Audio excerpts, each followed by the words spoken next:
Pinalawig ng Maynilad ang mga pwedeng makadiscount sa bill sa tubig. Sakop rin ito maging ang low-income customers na 4Ps beneficiaries. Para bigyan ng mukha ang balita, Mobile Journal, Francis Orsio.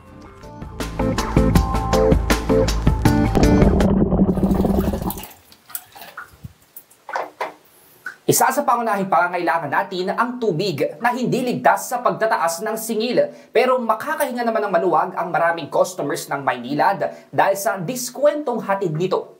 41% discount sa basic charge ng bill ang ibinibigay ng Maynilad sa kanilang regular Lifeline customers. Sila yung mga mahina talaga ang konsumo ng tubig kung saan hindi lumalampas sa 10 cubic meters ang nagagamit kada buwan. Kaya may ganitong programa ang kumpanya simula pa noong 2008. Pero heto pa ang good news. Mapapasama na rin ang mga low-income customers ng Maynilad sa makakatanggap ng discount sa ilalim ng Enhanced Lifeline Program.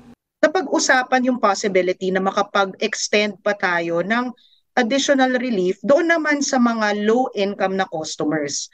So hindi lang lifeline na low-consuming, magkakaroon tayo ng lifeline na low-income and low-consuming. Magiging prioridad muna ng Maynilad ang low-income customers na benepisyaryo ng Pantawid Pamilyang Pilipino Program o 4Ps. Pero asahang bubuksan ang programa sa mas maraming Maynilad customers basta't nasa low-income threshold. Kaya ang kasalukuyang 380,000 Maynilad customers na may diskwento sa bill, asahang madadagdagan pa ng 60,000 dahil sa pinalawig na programa.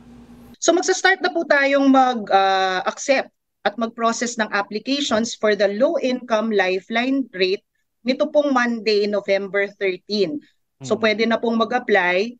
Nakatakda naman ang implementasyon ng Enhanced Lifeline Program para sa low-income customers sa pagpasok ng 2024. Sa mga nais mag-avail, magpasa lamang sa alinmang Maynilad Business Area Office o Maynilad Barangay Help Desk ng kompletong application form, latest Maynilad bill at original at photocopy ng 4Ps ID. Mobile journalist Francis Orsio po, hatid ang mukha ng balita. Gusto mo bang lagi kang updated sa mga balita?